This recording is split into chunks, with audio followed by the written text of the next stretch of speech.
Hello foodies, ఈ సంవత్సరము కొత్త ఆవకాయ నేరుగా మార్కెట్కి వెళ్ళి మంచి పుల్లంగా ఉండే మామిడికాయ తీసుకొని దాన్ని ఇంటికి తీసుకొని వచ్చి నీట్గా కడిగి మళ్ళీ దాన్ని తీసుకుపోయేసి ముక్కలుగా కొట్టించి ఇంటికి తెచ్చిచ్చిన తర్వాత మా ఆవిడ మా పిల్లలు తడి లేకుండా పొడి గుడ్డతో దాన్ని క్లీన్గా తుడిచి దబర్లో వేసి దాన్ని తడి లేకుండా శుభ్రంగా గుడ్డతో తుడుచుకొని ఒక దబర్లో వేసుకోవాలి. మేమైతే మామిడికాయలు 8 కేజీలు తెచ్చుకున్నాము. దానికి కావాల్సిన వస్తువులు కరెక్ట్ కొలతలు చెప్తాను చూడండి.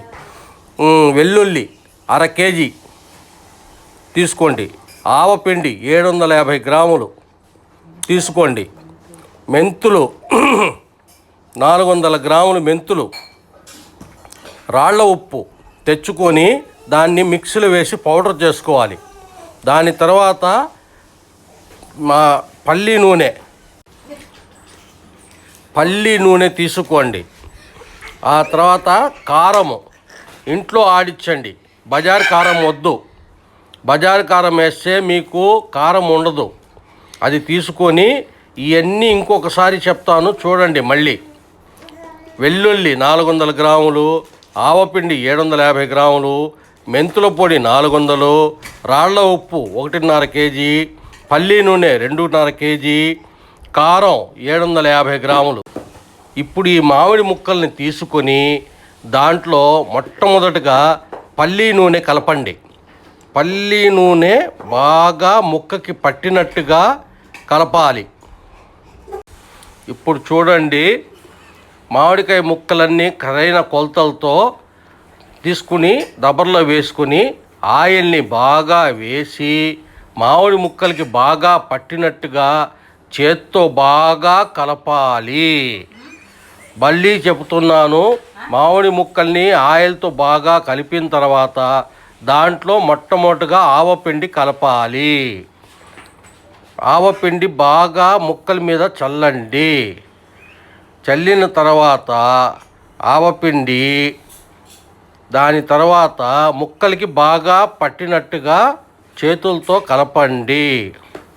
కలిపిన తర్వాత ఆవపిండిని కలిపేశారా?